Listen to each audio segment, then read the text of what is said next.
So I know you guys are big tennis fans like me. Did you guys watch the Aussie Open, the final this morning? No, but I kind of just saw it all online, and our Yeah, I saw the group result. chat went pretty nuts over Yeah, I it. mean, I was up. So I was up early today with the yeah, kids, so I tuned into the game. Or tuned into the match. It was Nadal and Medvedev, mm, and Medvedev had a 2-set lead, and I'm like, okay, this is going to get wrapped up pretty soon. So I ended up watching a little bit of it, and then Nadal fights back, wins third set, wins fourth set, 5-hour match basically, and Nadal wins his 21st major. yeah, Insane, insane. Um, set that's the pretty record cool. for most all time in majors. Mm-hmm. Oh, Uh, so yeah, him, Djokovic, and Federer are all on even keel of 20 majors, which is kind of okay, nuts too. Like the three yeah, like most like in their prime, like just all time people, all set on majors. yeah. And so Nadal wins his 21st major. That being said, another person who set an all-time record for today, Kyle Larin of the Canadian men's national team, becomes Canada's all-time leading scorer in the match today versus the USA at Tim Hortons Field in Hamilton. Your Canadian men's national team coming with a 2-0 victory over the US. A game that we all tuned into with high expectations coming off Canada's 2-0 win against Honduras earlier in the week. And I mean, going into this match, I was obviously amped up for it, really excited. Expectations of a victory were kind of middle of the tier. Like I thought we were going to compete. Obviously, we're going to do pretty well against them. Hopefully, having the home field advantage, even though it's half capacity at the field, I think they allowed 12,000 fans, which still sounded like 40,000 fans. I knew we were going to have a good fight against the men, but the U.S. men's. But the way that we came out playing from the get-go, I was like blown away. Mm-hmm. And it was a great start, obviously, from the boys. Kyle Larin, like I said, 7th minute, getting the opening goal for Canada, and we just never looked back from there. Yeah. Yeah, I was really obviously impressed with Kyle Larin. I mentioned this to Joe about just the one-touch passing to get him into the space to score. I thought was really, really world class. Actually, didn't really expect to see us go that optimistically towards the U.S. attacking wise, especially with what happened in the other leg, tying 1-1. I was probably the same as you. I was expecting, a really difficult match and probably leaning more towards getting a loss and just accepting it. Or even like a But draw. Like, I mean, the way that we're playing right now, yeah, and even like the U.S. team, like they're not killing guys. They're not. It's not like what they used to be, where they're beating up on Guatemala like 6-0. mm-hmm. I mean, this is a very even CONCACAF qualifier that we've noticed over the last year of play almost, where obviously Canada has been the standout country in their performance. But again, it's not like one country's beating up on another like by 6 goals. What it used to be in the past, where Mexico and U.S. just completely dominated the play. It's more even keel a little bit with the momentum and like the quality leading towards one side more than the other. But in the game today, I was like, okay, just based on form, a draw would be expected, I think, and obviously would be appreciated. Like I would say, okay, coming with a draw, we went to Nashville and tied there. They come to Hamilton, they can tie here, escape with 2 points against the US, and like nothing worried about that. But getting the win is like huge going Massive. forward, obviously. Yeah. And I agree. I mean, I think the U.S. and Mexico are obviously not the teams of old when U.S. got really, really good and was breaking into the top 10 in the world of one of the top teams when they had some really good quality on their teams. World Cup 06, they qualified for the quarterfinal. Yeah. And then Mexico, obviously, historically was always really good. But Right, yeah. like you said, it's a lot more even now. It's given Canada a chance to, be in this position where we're probably going to qualify for the World Cup. I was honestly most impressed with our defending. I was really pleased to see how organized we were in the back, and even just the kind of tackles we were making. Like there was no crazy tackles. Like they were playing really hard, but they weren't playing outrageous. Try to stick tackles and play really tough. It was really organized. No one was diving into tackles. So that was what I was most impressed about, and what I think is going to really benefit us if we keep that in the World Cup. Yeah. I mean, you look at the U.S., like how not until like the 70th minute, I mean, and besides Bojan's save. Oh, which, man. save Huge. probably save of the tournament or whatever you want You to said call a it. few of those. Yeah, exactly. They didn't really threaten really ever up until I don't know when, when it was when they had those couple chances. Aronson, I forget his name, plays on Norwich. He should have buried maybe that one, but no, like Santos said, I was just impressed with how like we would just the aggression to go after every head ball. I think shows a lot. I think that's going to be key if we do, like. It looks like we're going to qualify, bearing a disaster. But in the World Cup, we're going to have to rely on that, I think, more so than anything. Just that grittiness in the back and that kind of, Canadian toughness, if that's what you want to call it. But we're not going to go – obviously, we're not going to go to the World Cup, control possession, and win games. It's going to have to be, like, solid defending and then sending Davies on a counterattack and hopefully scoring the one half chance we're going to get during a game. But no, like that, seeing that in this game really gave me some confidence. Hey, we can go to the World Cup, maybe get like some results if our D's like stays solid. I think that's gonna have to be the focus when we do go there. It's like, hey, what we did against the U.S., we got to make sure we don't give anything away and just score the one chance we get. So that did give me some confidence. I know me and Salta talked about it. How if we end up in the group of death with like France, Belgium, or like some other countries, like what would happen? So it's going to be tough, but I think which wouldn't surprise me from happening. Yeah. Last thing we need is the Kevin De Bruyne show to show up against Canada and just lights us up. We're gonna get France, Belgium, and Brazil or something. Like just three absolute powerhouses. France, I don't think they all would be seeded, but no, I mean, you know what I'm saying. It could be like trying to think because they try and pick and choose like from different qualifications, right? It could be like us, Brazil, Belgium, and like Russia or something, or Poland or whoever is qualifying out of the playoff right now in Euro. Yeah, that's all we need. We just need Lewandowski just coming at our D, right? Yeah. God, strike the fear of death in your eyes. Yeah. Before we continue, everyone on YouTube, if you guys like to like and subscribe to the channel, this is the time to do it. Hit the button. Joe, what do you want to do here? Hit subscribe, hit the bell for notifications. There we go. Now that being said, I mean, I totally agree. Like going into the World Cup, we're getting a bit ahead of ourselves here. I think if Canada beats, is it El Salvador they play, I believe, midweek? I think that will wrap up the automatic qualification no matter where they fit in the top three. As far as qualification goes for CONCACAF, the top three automatically make it into the World Cup in Qatar 2022 of this year. And the fourth place team would drop into like a playoff with other similar ranked teams. And they kind of battle it out in their own little mini tournament style there to qualify for the World Cup. So I think if we play El Salvador on Wednesday, I'm not sure even where it's taking place. I should already know this, but I think it's in El Salvador. They were talking. Is it El Salvador? Okay, so El Salvador away. Oh, that'd be nice for the boys. Get a little break from the Hamilton weather. The thing they said was like -4 at kickoff, and then it kind of dropped from there. Lovely. Yeah, we would qualify for the World Cup there, which would obviously be massive, but without getting ahead of ourselves, we're not going to be anywhere near like a favorite team.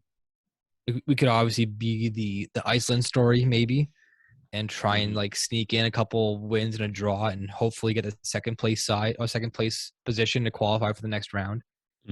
Expectations are at a minimum when it comes to actual performance, I believe, for the Canadian men's team, which I'm not trying to put anything past them. Like what they're doing now in CONCACAF is unprecedented. And the stats have shown over the last year, they were the biggest jump in rankings in the world from 2021 to now.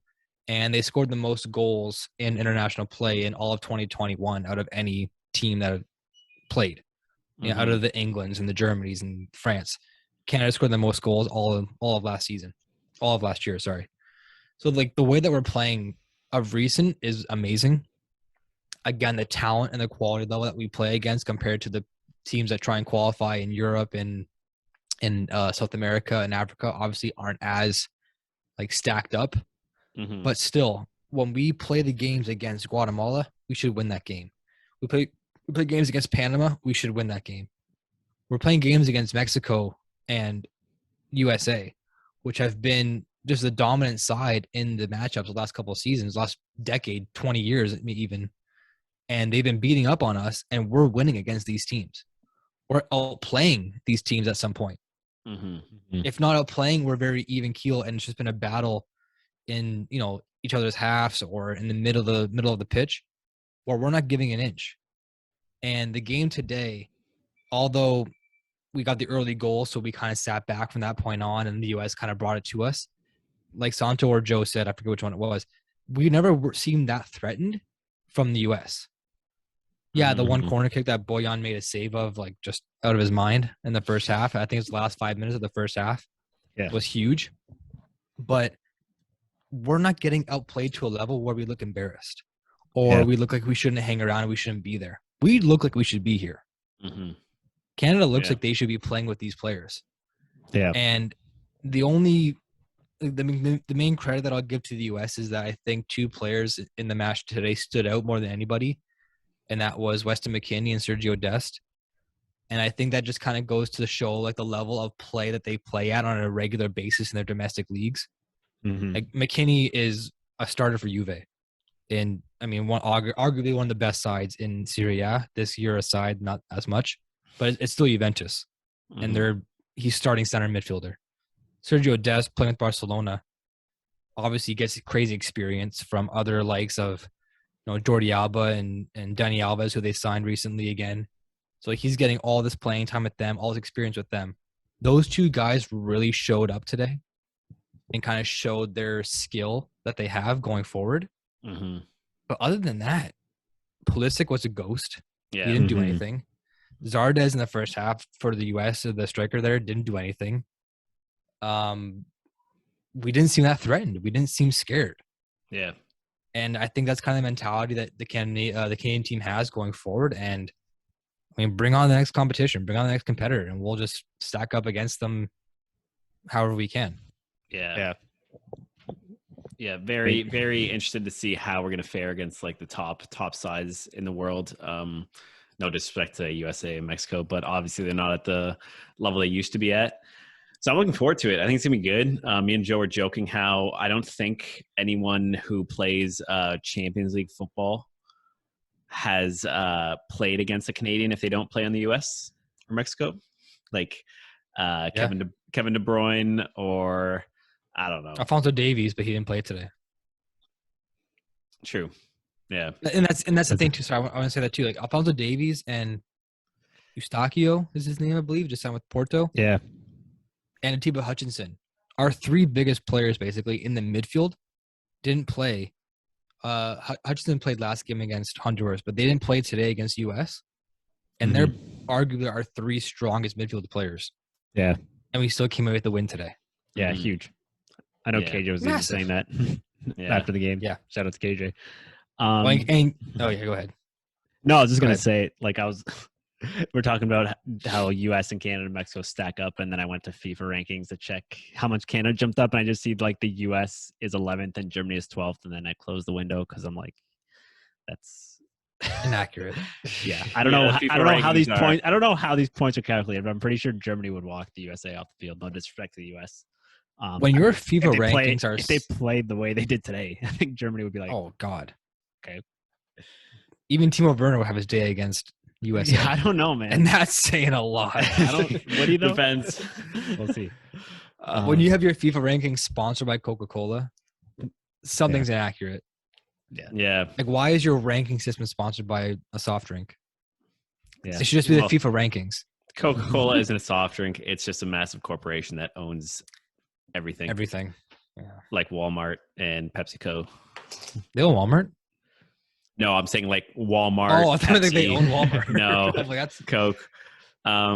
Big soft drink game. No, I think Walmart's one of the ones where like they are like Walmart. Well, it's a family-owned business, like or something. Where's that diagram?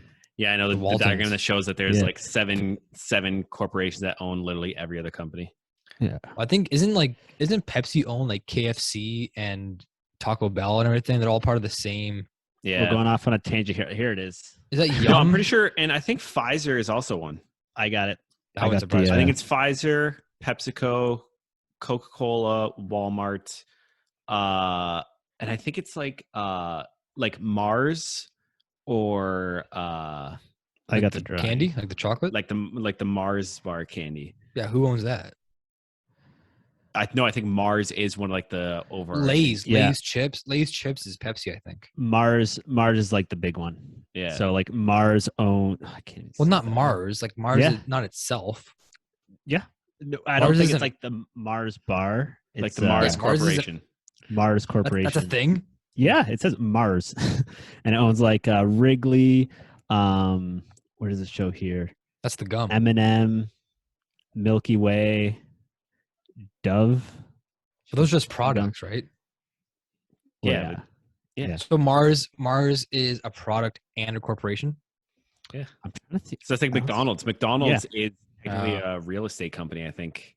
Yeah. Well, The founder. no, okay. It was founder.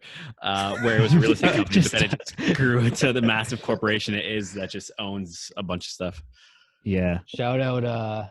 What's his name? Oh, what's his name now? Michael Keaton. Michael Yeah. Keaton, yeah, I'm the founder. You're not. Who is that guy? I think he's in the office. He's like, you're not a restaurant. You're a real estate company. Yeah. And I was like, oh, damn, nice one. Founder. Yeah, I'm trying to find. Yeah, now we're gonna get really political. I'm looking for Pfizer. I don't know what they're under. Yeah, you might find a whole can of worms with that.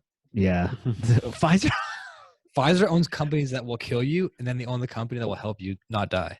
Yeah, let's not go into that in case they hear this. Like, we gotta talk to the guys on the Footy Fans podcast. Get away from that.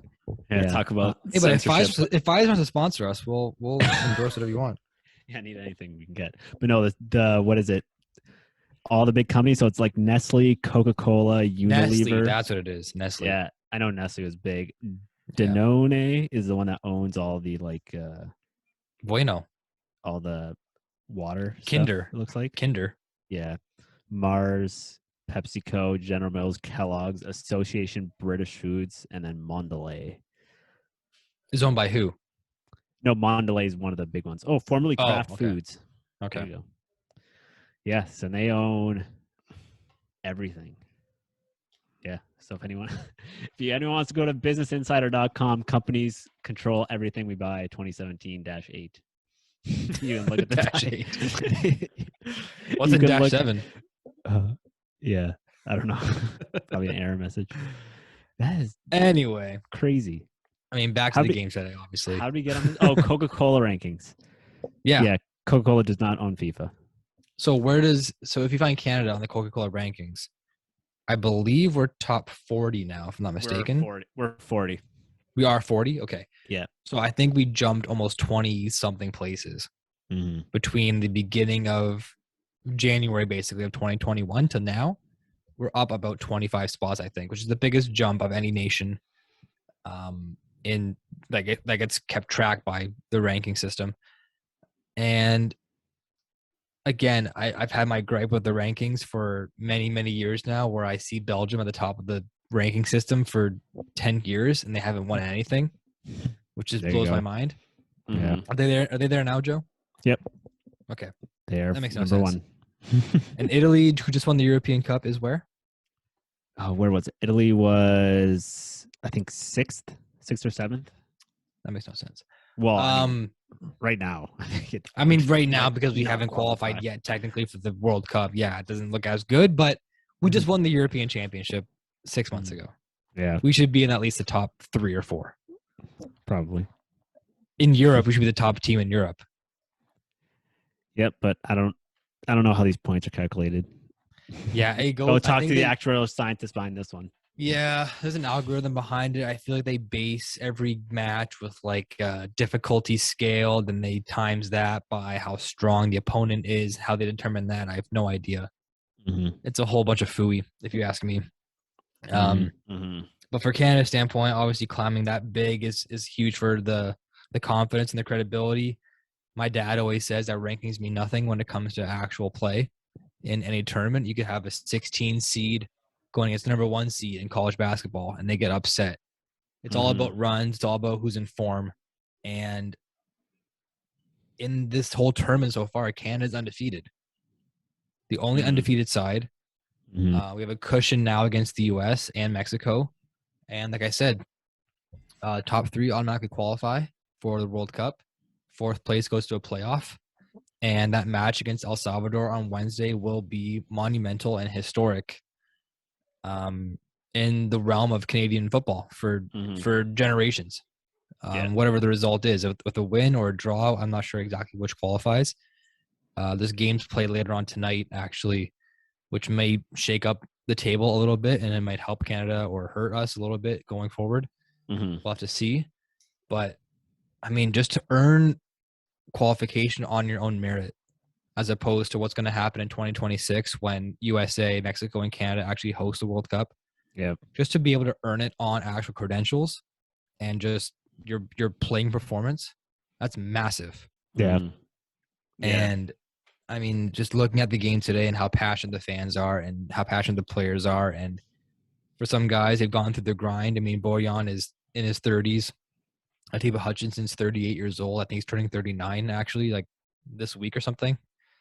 So they've been through the shit of being Canada 10 years ago with Di Rosario, and how, I mean, they're playing the CONCACAF Champions League and they're playing in the qualifiers, and they're finishing in 7th place or 6th place, or not even actually making it to the next stage of qualifications because they're getting bounced with only 4 points that they scored.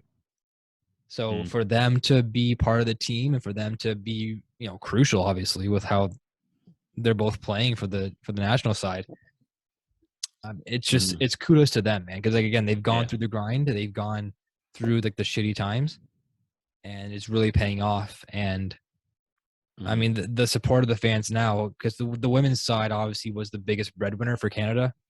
Yeah. With what they've done in the Women's World Cup and obviously winning gold in the Olympics earlier this season or earlier this year.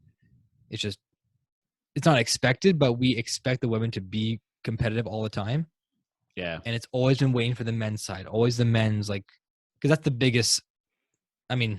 It's the biggest tournament in the world. Right? Yeah, not to downplay the women, obviously, but the World Cup is obviously so hyped for the men's side. Yeah. And I remember there was a poll. Oh, this is going back to the old Tim and Sid days on Sportsnet, or like 10 years ago or something. And they said, if you could have one player in any sport that is the best player that you have, what would it be? And they took soccer off the list because it's too unfair. Basically, it was what they said. If you had a Cristiano Ronaldo style player for Canada, it'd be such an obvious choice that they took it off the list. We kind of have that right now with Alphonso Davies. His level of stardom and his level of world-class capabilities is something we haven't seen yet in this country. Yeah. And himself as a 17-year-old, 18-year-old has put Canada on the map and has brought a whole new generation of fan base and a whole new generation of players into the fold for Team Canada. And obviously Kyle Larin is already there. He's older than Alphonso Davies is, so he's gone through the grind of getting to where he's at. Jonathan David, Hutchinson, obviously, and then this whole new realm of players with Larea and Osorio and some of the younger defender players.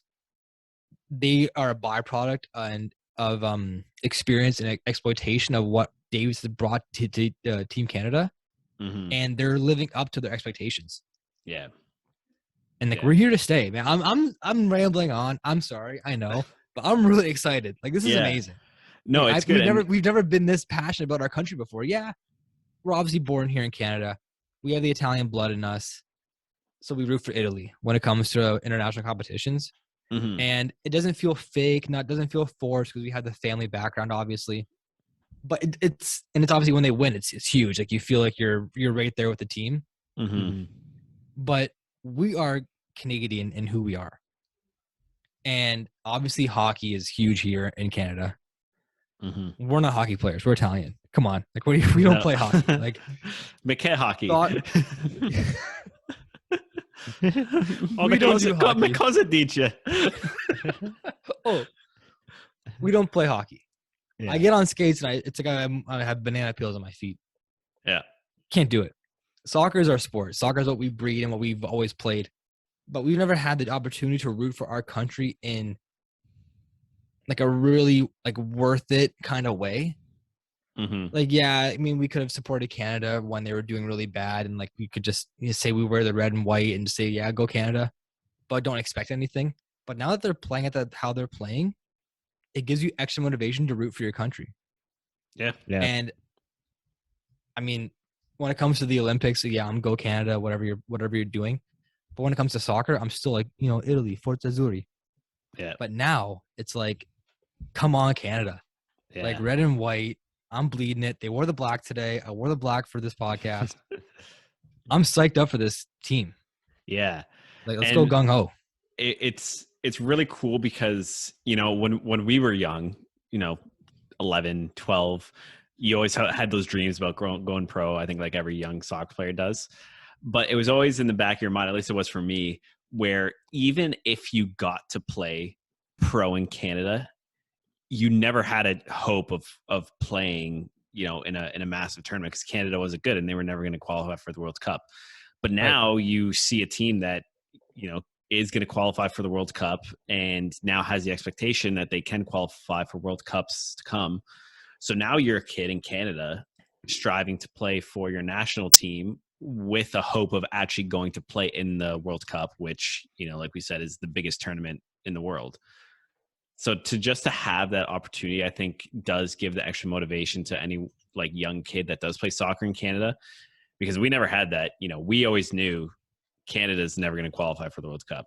Doesn't matter. The only hope you ever have is, grinding it out, just going to Europe, going to tryouts, hoping to make a team, go to a D1 school and hopefully get scouted or play in the MLS maybe. Yeah. That's all we had. But, it was a lot of I guess it was tough. It was just kind of a dream that you kind of knew was never going to happen. But now this is good because we said it before, you got to give credit to Herdman. He came in and he's going to be the guy that brings Canada to the World Cup again, which with criticism though. He came in with criticism. Yeah. Because he was leaving like a huge success story in the women's team. And it was kind of mixed with like different emotions. Like, okay, you're leaving the women's side who you've dominated with and like shown up and like you've carried them as far as you can go without winning, and like you're right there at the precipice of becoming the World Cup champions or gold medalists in the Olympics. And then he leaves, which was like crazy when I saw that happen. Luckily for us, he didn't leave and go to some other country. He stayed within Canada. But yeah, what he's done with the men's team is crazy. And just like Santo was just saying, when we were growing up, like we were always told, oh, you have to leave Canada. You have to leave school. You have to quit school and go to Europe. You have to get a European visa and try and like grind away when you're like 14, 15 years old to try and make it in like the world game of, try and make it in Europe somehow. But now with the introduction of MLS and how big it's grown, you can go to school. You can play 2-3 years of school, maybe even finish a full 4 years, be 22 years old, and get drafted to the MLS and be playing at a professional level within North America, and then still get obviously TV recognition, still get scouted by your national coaches and national scouts, and have the opportunity to still make it domestically and still make it for your national side. Yeah. That was non-existent 10, 15 years ago. No. You couldn't play pro, make a living, and then also hope to play in the World Cup. No, it's not possible. It was it was not possible. It was not here. And it kind of crushed a lot of dreams for like a lot of players, I think, in that generation of like the 90s, like late 80s, 90s players. It kind of just like said, okay, well, this is the best I can do. Like I might as well just maybe go to school and then play soccer for 4 years and then retire when I'm 23 and then go get a job. Yeah. Now with like the introduction of everything I just said, it gives you opportunity to, like you said, make a living and make an actual 10, 15-year career until you're almost 35, 40 years old playing a sport. Yeah. Which again to us was like non-existent. You had to move to England to try and do that or something. Or you had to try and switch sports in the middle of your life and go play hockey to make that a realistic expectation for Canadians. Yeah. And this national side, if anything, is a good mixture and a good representation of the MLS and European side of things, where we do have a good mixture of players that both play domestically in the MLS as well as in European leagues, such as France, Germany, Boyan playing in Serbia, a couple of guys playing the Turkish league. Like, we're kind of scattered all over Europe, as well as some MLS sides. So again, it shows the opportunities there. And I mean, it's the biggest growing sport in the world for a reason. And I feel like in Canada, especially, it's kind of becoming, I mean, it won't never be as big as hockey, but it's got to be the number 2 sport behind hockey. Yeah. Yeah. I mean, I'm kind of hoping it exposes to some people that otherwise wouldn't have watched the World Cup. I know we have a lot of hockey and football fans like, oh, like Canada's in the World Cup. It's like, oh, damn. And then they watch a World Cup game, and then hopefully we actually hold our own. That would be nice. But yeah, we'll see. I think it'll be good. I mean, as KJ said, shout out to KJ. He's like, guys, like, they're going to the World Cup. I mean, we have 4 games left. We got to get 3 points. I think we're going. It's just a matter of, are they going to hold their own? It might be a little difficult. I know some of these countries that come in that don't have a lot of experience tend to get blown away. But the nice thing is with John Herdman, he, at least on the women's side, he's had that exposure. Like, he's been there on the women's side. So I think he knows, what it takes to be competitive in these tournaments. And, he seems like a very smart guy. So he's going to know, like, what can we do if we get put up against Belgium? Like, what kind of game plan? You can't play the same way you've played in this tournament against those teams. And, KJ said it again. They've won different ways this tournament. They've had possession. They've gotten goals. They've, like the game today, they've sat back, let the U.S. have possession, defended well, and counterattacked. So I think that's going to be key in the tournament. And so, like I said, hopefully they hold their own. Depending who they get drawn up against, they might not make it out of the group stage, but we'll have to see. But it would just be good to see, some of my friends like don't even watch soccer. They're all like baseball, football, hockey. They're like, oh shit, they're in the World Cup. It's like, oh, they're actually No, they'll watch. They'll have to watch. And then, we'll see what happens from there. It's just going to be good for the sport in general. I think, here, especially with the CPL as well growing. So yeah, exciting stuff. I always find it funny around European or World Cup time where the closet soccer fan just comes out of nowhere. Yeah. It's like, wow, I'm 1/16 German. And then it's like, so my Germany jersey. All the people that chirp soccer all throughout the year, and then the World Cup or Euro Cup comes on, all of a sudden soccer. There was like Kevin, one of my friends in engineering. He's like, "Oh, did you see Kevin De Bruyne?" I'm like, "When do you watch soccer?" Since I found out that my great grandfather is Belgian. Yeah, it's like obviously my great. I'm like, I know. I remember going back to high school. This was like had to be 2008, I think, 2008 European Cup, which I think Germany won or Spain won. Spain won. Yeah. I think it was Spain. Yeah, that was the beginning of Spain's like dominance. Then they won the World Cup in 2010. I remember the 2008 European Cup, like in the peak of high school for us. I was getting tripped left and right for being the Italian kid that loves soccer, and I only play soccer. Yeah. I was getting tripped by hockey players, the football guys. The European Cup comes around. Oh, my great grandparents are German, so I bought a Germany flag. Oh, my great grandparents are from Spain or whatever. I got a Spain jersey. It's like 2 months ago, before you even knew this tournament was happening, you're giving me shit for like repping the Italia flag forever. I forget how it started. And now you support the German side, who of course are gonna go to the final. Oh, you support Spain, who of course just won. Yeah. In our, I think, in our grade, like kind of the same thing happened. I forget how it started, but there was just a massive argument about like what's the best sport in the world. And you're like, oh, obviously football because it has more viewers, and I'm like, no, like it has more viewers than North. And it really didn't matter. At the end of the day, it's like, what do you mean the best sport? Like, it's very the most subjective. Exactly, subjective. Yeah. But they were just like losing at soccer. It's like, oh, soccer's dumb, all this stuff. And then it was the same year as the Euro Cup, and everyone was just like all over. I'm like, Like what? Yeah, Like, what are you guys talking about? I think most people, and understandably so, they hate the diving in soccer, which for a lot of people translate directly that, oh, all soccer players are divers and therefore all soccer Yeah. players are soft. Whereas we can all attest, no one dislikes a diving soccer player more than someone else who plays soccer. Right? 100%. It's we dislike it more than anyone else. It's one of Guilty those as things. charged, by the way. What's that? Guilty as charged, by the way, for the diving Well, incidents. it's one of those things where you have players, not to mention any names, but Neymar, who make a show out of diving. There's been players who you've played against who obviously make diving a thing. Almost everyone I've ever talked to has done it at some point where you draw a foul when, maybe you could have stayed up. Obviously, some players do it more than others.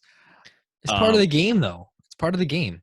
And that's what I mean, where it's one of those things where the 5% you see, people make an assumption on that 5%, whereas, 95% of the game is not that. Especially when you have players like Messi who, I very seldomly see dive and they just like go through everyone and go score. And that's what the sport really is, right? All the top players you don't really see dive because that's just how they play, right? Mm-hmm. With the exception of a few. So that's kind of where the argument starts. And then, soccer players are soft, football, they're tough. So obviously football is better. Then that whole argument just starts. Whereas I've said it before, you have to be the top 0.001% of people that are good enough to go pro in anything. Because if there was an easy thing to go pro in, I think everyone would do it. But it's incredibly hard to be that good at anything. Mm-hmm. I remember to this day, I had an argument with Connor Hillman in high school, who's a baseball player. And he said how easy soccer is and how you're basically running around the field for 90 minutes and you're shooting on the world's biggest net, is what he said. In baseball, you can score in any part of the field as long as you get the ball in play. You talk about world's biggest net. You just hit the ball and you can score a runner. You can get a point. There's a reason why baseball games are 9-6. Yeah. It's a lot easier. I'm not going to say it's easier to hit a baseball because I hear that's the hardest thing to do in sports is hit a baseball. But if you're at the professional level, that's what you're meant to do. Mm-hmm. If you're at the soccer professional level, you're meant to score, obviously. But there's equal level players on the opposition side whose job is to not let you score, who are equally as talented. So Connor Hillman, shut the hell up. It's not the easiest sport to score in. It's not the world's biggest net. Baseball is the world's biggest net. You can score at any point in the field. Hit the ball anywhere. You score a point. My my former boss who I worked for at my old company before I went on my own, he made a really good point, and I guess I always knew this. I just never really thought about it that way. Where we were talking about soccer, and he said, I don't watch soccer, so I can't appreciate it. But I'm sure someone who knows the sport well can appreciate everything that's going on. Just because he was a racer. He would go and race in some division of Formula racing.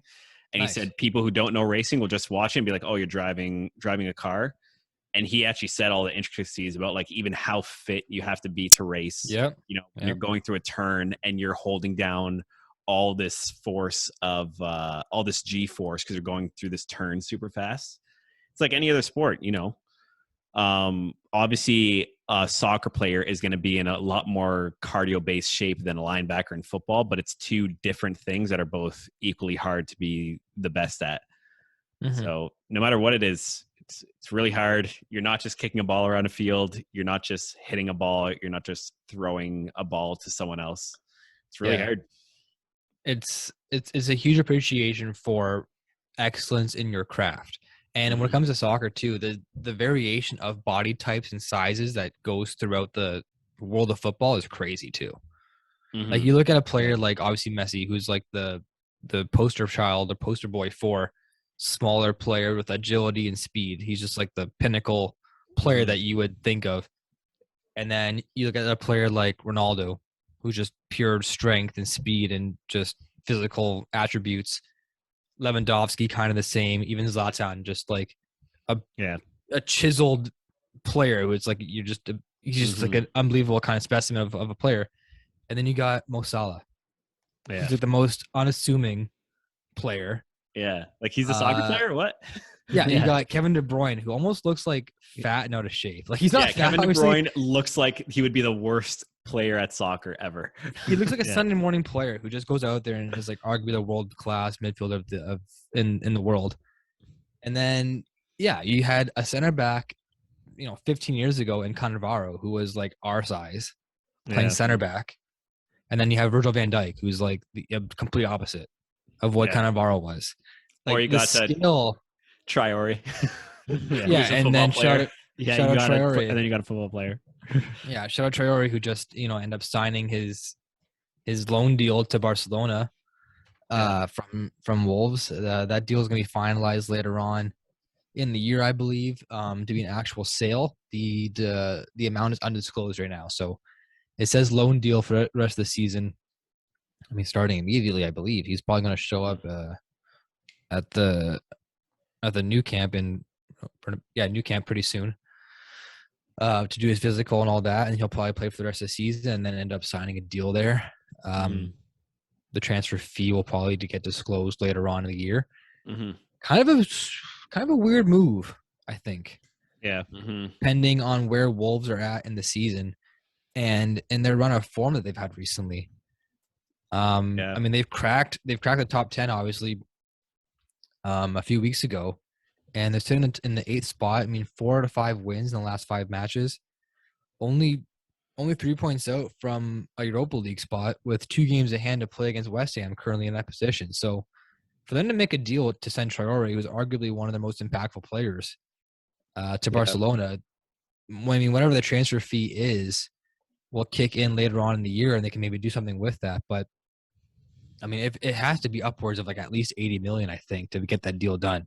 And I mean, at least 60, 75. I mean, that's kind of my own personal belief of the transfer should be. That being said, confusing how Barcelona could afford a player like that. with already bringing Ferran Torres in this year as well. So again, some sketchy moves going on in the Barcelona camp. I'm not sure what's happening behind the scenes. Who's checking the books and crossing the T's, dotting the I's over there. But to get a player like Traore, who was already in the academy, I believe, for Barcelona before he left to go to Wolves, him going back to Spain is, I mean, good for him, I guess. I mean, he won't get as much exposure as what he was getting at Wolves. He won't be as impactful, I believe, as like how he was at Wolves. But I mean, he had Tottenham links. I think he had some Aston Villa links as well, maybe even like Newcastle. But he chose to go back to Spain, and I mean, I guess good for him. I don't think it was a good decision on his part, but that's probably what he wanted to do. Yeah, I mean, I don't know how much he was playing at Wolves. I mean, if he wasn't in the starting role, he was coming in pretty early. Yeah, he was coming in pretty regularly. So and that was huge for Wolves. But like you said, like I don't know how much of an impact he's going to make at Barca. So I don't know how much value they're going to get from him. Plus, they're like I heard someone had to take a pay cut just to get Ferran Torres on the squad. Oh, I think it was Sergio Busquets. Yeah, or someone, or Piqué or somebody. I think, or someone like that. And so I don't know how they're going to afford Traore, and I don't know how much he's going to get developed there. For one. So I don't know if it's good for Barcelona. I don't know if it's good for Traore. I'm not entirely sure if it's good for Wolves, depending who they get if they do sell him. But yeah, I think to me, like a move to Villa or even Tottenham would have made a little bit more sense. Maybe not Tottenham. He might have been a similar situation. I don't know how much they would have got out of him there. But yeah, I mean, at his stage, I'm not entirely sure how old he is, but you know, he's 26. Yeah, at 26, you really like what you're going to go somewhere and be in a similar situation where you're just coming off the bench, you know, as you're heading into your prime years, 26, 29, you want to go into your late 20s after having played like week in, week out on a team. So like you have a ton of game time under your belt when you're at your peak. That's just my philosophy. So Yeah, very sure. We'll have to see how it pans out. It could just really work out. Who knows? But if I'm him and granted, I did see an article the other day where some guy went to Barcelona just for the money, knowing he's going to be around these superstars and be a millionaire. He's like, I'm fine with that, and just not. Play. Yeah, if that's like, your okay, mentality, if that's your that's what mindset, you then want, go ahead, but man. I don't think that's Traore. I don't know the guy. I have no idea, but obviously. So Just got the inside scoop on Traore's daily life. Buddy with Traore. Yeah. Yeah, we'll see how it pans out. For granted, it could just be something, where he's like, no, I want to go back to Barcelona at some point. So we'll see. Yeah. Sorry, go ahead, Santo.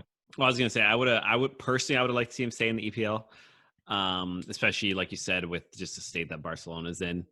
It would kind of be unfortunate to see a player like him to just kind of drop off and just be coming off the bench player at Barcelona. Joe's gone. We'll have to see. Yeah, I don't know. Joe, I think Joe went somewhere. Yeah. Joe disappeared. Oh, no, he just came in here. Yeah, he has to get his charger. His computer's probably dying. Oh, we're not unprepared, Joe. Yeah, we're not cutting this out, so now everyone's going to know Joe's the unprepared one. Well, that's a given. Come on. That's a given. Yeah, put your votes. Who's the unprepared one? Andrew, Santo, or Joe? Cast your votes. Come on now. Yeah, put a poll in Instagram. See who's. I'll put it on there. Yeah, I just think the Traore thing is weird because in the position that Wolves is in, you'd want to give your team the best chance to perform. Mm-hmm. And I feel like him in your side is better than him without being in your side. And I think the only advantage of him leaving is that he did not go to a competitor in the Premier League. Mm-hmm. So he's not going to. So if you're Wolves, he's not going to go to Tottenham. He's not going to go to Villa and come back and bite you in the ass. He's completely leaving the country. Yeah. So, that's the only advantage I could see. Maybe obviously whatever the transfer fee is, we'll see later on if it's going to be something that was really worth it or not. I don't know. Like I said, Wolves is, just a couple of wins out of European places. Mm-hmm. So to arguably give away one of your biggest assets is kind of a sketchy move. It's kind of similar to what Everton did with letting Luca Digne go to Aston Villa, who's a side that's only a few positions away from you. Mm-hmm. 35 million pounds, it's nothing to slouch at, but still. If you're gonna make that deal, send him to France, send him to Germany. Send him away. Don't let him go to your competitor right there, trying to beat you out of a top 15 spot, top 10 spot in the league. Yeah. Good for whenever I play FIFA in manager mode, if I'm transferring a player, he's getting the hell out of my league. I don't want to battle this guy. Yeah. And have him come back and beat me. I've seen it too many times before with Chelsea. Too many times. Oh, really? You have? Who? All who? List them off. Everyone. Just every player. I'm not doing this. I'm not listing a podcast of all the Chelsea players we could have had. We did have, and then let go. I'm not doing it. You'd win Champions League with all the players of Chelsea that you used to have. We'd have won Champions League. Thank you very much. You would, yeah, you have. But you'd win Champions League again with all the players that you have used to have. I've seen it happen twice. I'm satisfied. I'm not satisfied, but I've seen my fair share of Champions League wins, which Man City has yet to see. So we'll leave it at that. I do remember the time when we were all watching, and then John Terry hit the post and then lost to Man U in Champions League. Were you there? Was Andrew? No, I was in a car ride. I was going to a game. Oh my God, this is so long ago. I just remember this clear as day. No, it was just you. Joe, it was just you. I wasn't there. Ryan, Giordano, and Ivan, I think. I think it was just me and Giordano. No, Ryan was definitely there, and I think Ivan was he? I don't know. Probably there too. Well, I don't know. Ask Ryan. Comment on this post. Were you there? We'll find out. I remember for me, I was definitely on my way to a game, and Sunday night game, I think, or whatever it was, Wednesday. I don't even know, but I didn't have a phone at the time because I was so young. I had to borrow a friend's mom's phone who was driving us to the game, and I called my dad, and I had him do a play-by-play of the shootout because I had to miss the game. And so my reaction was my dad yelling, "He missed it! He missed it! He hit the post!"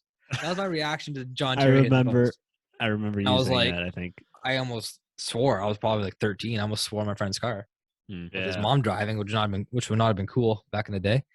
But that was my reaction to Chelsea blowing it against Man U. Is that in Turkey? Russia? I forget where that was. Oh, yeah, that was so funny. Oh my gosh. It's not funny at all. That was great. It's devastating. I don't even remember who. Shootouts, man. I remember the John Terry miss. I don't even remember who missed for them to lose. Because John Terry was for the win and he slipped, and that was it. And then someone went and scored, and then someone after that missed. I don't even remember who that was on Chelsea. I just remember John Terry. I remember Ronaldo missed. I remember that because he did like the longest pause, and everyone asked if it was legal, and then he shot it and he missed. Oh yeah. Then I remember John Terry slipping and hitting the post. How do you get on this topic? Let's get the hell out of here. We're laughing now, but like in the time, that's the worst thing that could happen to you. Yeah. As a soccer player, that's heartbreaking. Yeah. Like Santo missing against the Serbs. Let's talk about that. Far less heartbreaking than missing in Champions League. But I didn't like that either. That wasn't fun. Yeah. You made it personal, Santo. Yeah. Just highlight all the PKs I missed, even in the Polonia tournament. I mean, you need two hands to count how many PKs you've missed. Yeah. Another transfer that happened earlier this week, Callum Chambers going from Arsenal to the aforementioned Aston Villa. Chambers has been hurt for a while now, and he just came back healthy. I just saw the post last week. Actually, it was, I think Callum Chambers himself posted on Instagram or Twitter saying like, glad to be back with the boys, like healthy again. Arsenal tweeted out like, glad to have Callum back. And like 2 days later, it's like he's gone to Aston Villa. Yeah. Before he even made his newest appearance for the Gunners. So again, man, Aston Villa pulling moves left and right. They got him on the cheap, I think. I don't think it was too much that they scooped him up for. I don't know if it says here actually what the amount was. I'm on the spot now. Yeah, undisclosed amount apparently. Whatever that means. I don't think it would have been for too much, being he's a player who hasn't played, like I said, for a little while. He was a highly touted player too, coming out of the Arsenal Youth Academy. He made some EPL or made some international appearances for England as well. 27 years old. So, I mean, his last appearance was as a substitute in the Liverpool game in the Carabao Cup. What was on the 13th of January, and before that he hasn't played since October. So I mean he's been out of the side for a long time, but I mean he's going to probably come right into Villa and be an impactful player right away, and just another guy who's just going to fit into the side. And I mean Jared's, like I said, pulling the strings, man. Like you have a back line of Callum Chambers, Tyrone Mings in there, Matt Target, Matthew Cash. Like these guys are going to be strong in the back, and then you throw in the likes of Luca Digne and Coutinho, and I mean, sky's the limit for these guys. Yeah, looking very impressive from a Villa point of view. Hopefully, he can keep it going, and like we talked about before, where it's going to be interesting to see him and Lampard go at it, with Lampard recently taking over Everton. That's right. Yeah. Get an old Derby, and then get Gerrard and Lampard going back at it now from the sidelines. When's that game happening? Yeah, I haven't even checked. I don't know if they played each other. Oh, they just played on the 22nd. Oh, there you go. So yeah, they won't play again, but they just played. That's right. Yeah, Gerrard's returned back to Everton. That's right. And they won. So that was kind of the last game. Actually, that was the breaking back for Rafa Benitez. Yeah, that was the last game he was in charge for. Well, next season, next year. next year. If this what's it called, Luis Suarez deal goes through, it's looking. I mean, this is obviously just massive rumors, but it's looking like some people are saying, "Oh no, it's definitely not happening," and then it's like, "Oh, it's happening." You never know. You just wake up one morning and it's done. But we'll see. That would be interesting. With Lampard joining Everton, I believe this is a better spot for him to be in than it was the Chelsea gig. Yeah. I mean, like the fandom, obviously, with him joining Chelsea was huge, and just having Frank back, and he's the legend that he was. But him joining that Chelsea side, the expectations were just I can't even reach my arm high enough with like what they wanted him to achieve at the club. In his defense, he was still obviously had his spell with Derby County in League One, sorry, in the Championship division, but they didn't come off a victory in the league. They didn't even qualify for the EPL when he was at Derby. They made improvements, but they didn't even reach that like top echelon of what they could have been as a club. Mm-hmm. So he was kind of coming in really fresh with what he had to bring to Chelsea as a manager. And again, with the expectations of Abramovich and what he wants to get out of Chelsea, he was on a really short leash, which is unfair to him, I believe, because he still needed that time to let players grow, which is what happened in his first year. Because he just, like I said, his bar was really high, and he kind of overachieved what his bar was. But then the next season, it's like, okay, now you have to win the league or you're gone. Yeah. Which is really unfair to Lampard, I think. And I mean, when Tuchel came in, obviously we've had this discussion before. He changed it around. He brought new players in, put players different spots. They really did a better job than when Lampard was there. But I think with Lampard, he needs to be in a side that gives him the leash and the leeway to make mistakes and to still grow. Like, he's not going to go to Everton and say, okay, we want you to win next year. Yeah. We want you to qualify for Champions League next year. That can't be the expectation of him going in. Where with Chelsea, it's like you are with Chelsea. You have to qualify for Champions League. You have to win the league. Yeah. Well, that's okay. Well, that's huge. Like, obviously, I can't just guarantee that clearly. But with Everton, obviously, his focus this season will have to be on staying afloat. Clearly, number one priority, and then hopefully have the Gerrard effect with what he's done at Villa, and push the team to not just being afloat, but push the team to thrive and strive in this season. It's kind of unfortunate to Lampard that he won't have a transfer window to really do anything to improve the team. He'll kind of get dealt the cards that he has when he shows up at Goodison Park, which is kind of unfair, I think.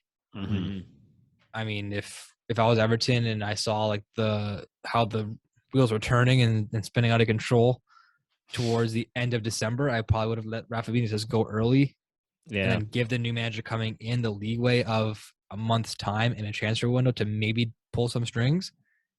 Clearly, he won't have that opportunity, so he's going to have to, again, have the team that he's given who's underachieving and say, okay, fix these guys that you have now that have been playing like shit. It's like, well, yeah, very tough. I'm not a miracle worker, but I'll do what I can. Like, what else is he going to say, right? He's unemployed. He wants a gig. So he's going to say whatever he has to get the job. So again, his priority will be to just stay up and then see where they go from there. Yeah, it's obviously gonna be tough. Like I said, with no transfer window. But this is kind of why we watch the sport, just to see these kind of stories unfold. Because it'll be cool if 20 years down the road, Gerrard is all of a sudden this monster manager at Villa that just takes them to places they've never been before, and we can look back and say, remember when he got hired? Yeah, I remember that. So hopefully it works out with Lampard. Only time will tell, like always. Yeah, I mean, hopefully they should stay up. I mean, I keep saying this, they should stay up, but they're getting closer and closer. Yes, that's the scariest thing. We should stay up. That's like that in and itself has doubt. There is no guarantees, man. No guarantees. No.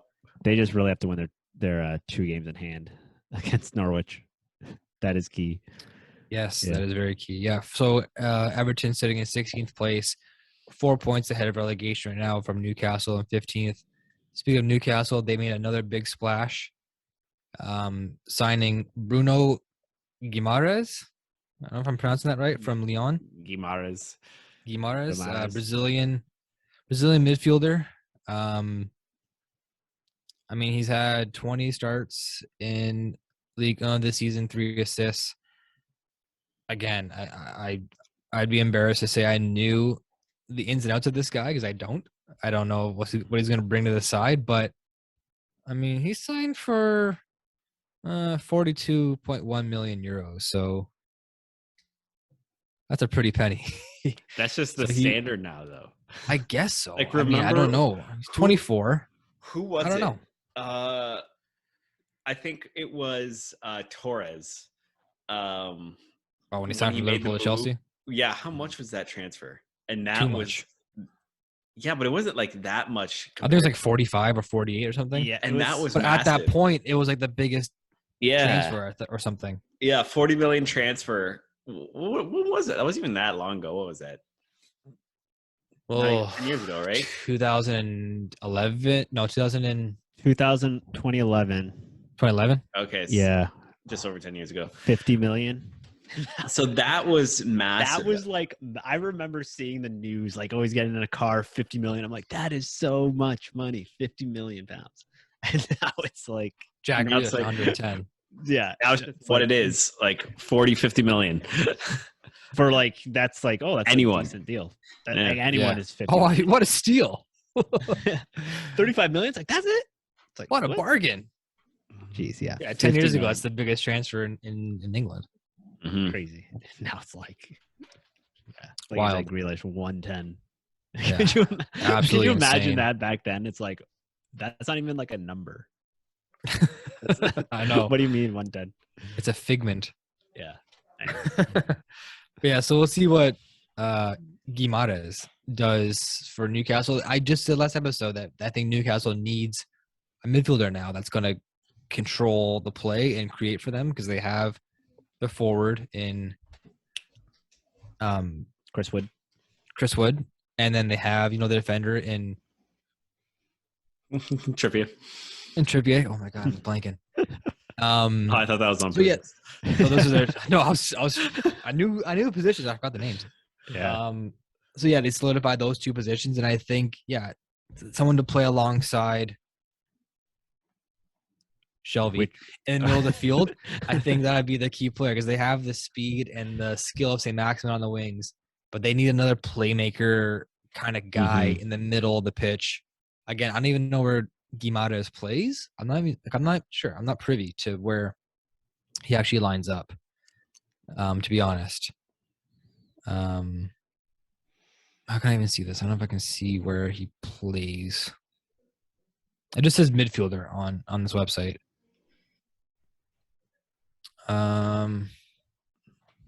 This is great podcasting. I'm sure y'all want to hear this.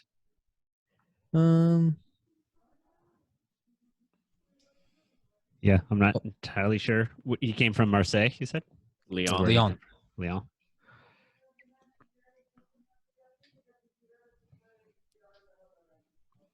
Guimarães is also a place in Portugal. I typed it in on Google. I'm Thank you, Andrew. getting pictures of a historic building in Guimarães, Portugal.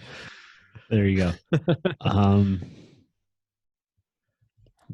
Anyway, whether he's an attacking player or a defensive player, I think just Newcastle needed something else.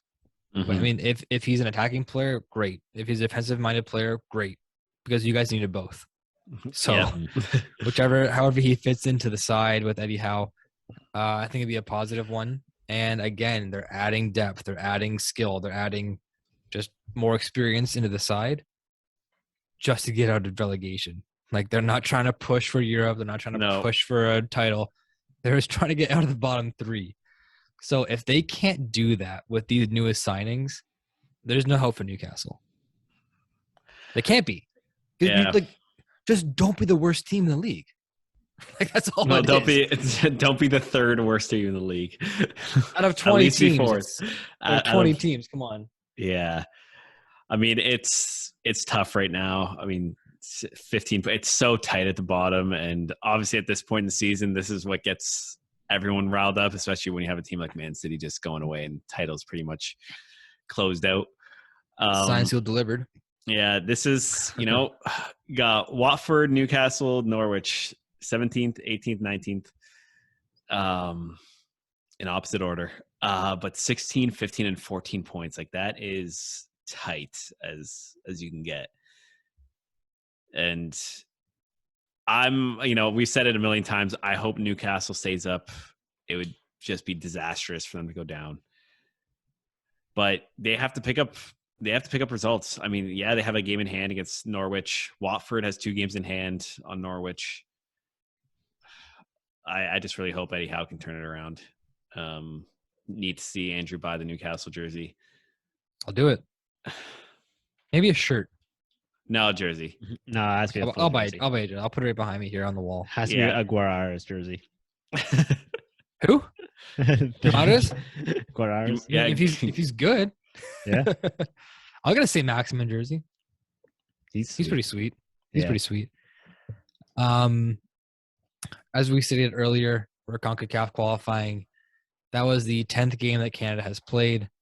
22 points from 10 matches, 6 wins, 4 draws, 0 losses, plus 12 goal differential too. Like 17 goals for, 5 against, which is leading the qualification there for CONCACAF.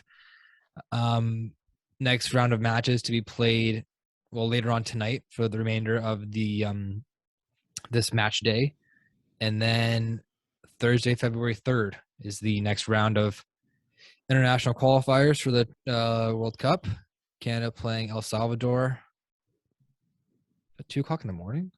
What time is that? It's 8:30 p.m. our time. What is it? Oh, I think I'm on Sky Sports. There you So go. it's like 2 a.m., which is deceiving. Yeah. So yeah, I think it's the 9 o'clock start. 9 p.m. on Wednesday. 9 p.m. start for Canada, El Salvador. Mm-hmm. Again, with a win, they should automatically make their bid. They should qualify, which would be wild. Yeah, it's gonna be cool to see all the celebrations at the end of that game. Once it's actually all set in stone and official. I wish it was at BMO Field. That'd be sweet. Of Yeah, course. having Biased, it away but from home isn't the best situation if you want to throw a party. Yeah, But There you it'll be go. nice Yeah. to see. but we'll be watching either way. Yeah. Mm-hmm. Rooting on our boys. Yeah. Are we good here, guys? Yeah. Yeah, good. Anything else? I think we're good. to Unless go. Lena's gonna come and hijack the podcast again. If she comes out at 8:30 at night, she is gonna be in trouble. She is sleeping. Yeah. She better be sleeping. Yeah. I'm on podcast duty right now. I'm not on nighttime duty, so hopefully Alright. Kelly got her to bed good. Lucky you. Good and quiet. I want to thank everyone for tuning in, for listening, for watching. You can find us on YouTube at Footy Fans Podcast. Find us on Instagram. Find us on Twitter at Footy_fans. EPL coming at you next week. I think it said we have some midweek games. Tuesdays. on- Yeah. Yeah, I think actually the 5th or something of this week, maybe. Yeah, the 5th, and then this weekend there's games, Mm-hmm. I believe. So, Lena, I showed noise. So yeah, so we'll have to look at those games coming up in the midweek of this week for the 5th and the weekend, and we'll be back Monday next week, recapping all the footy action. See everyone. Yep. Ciao.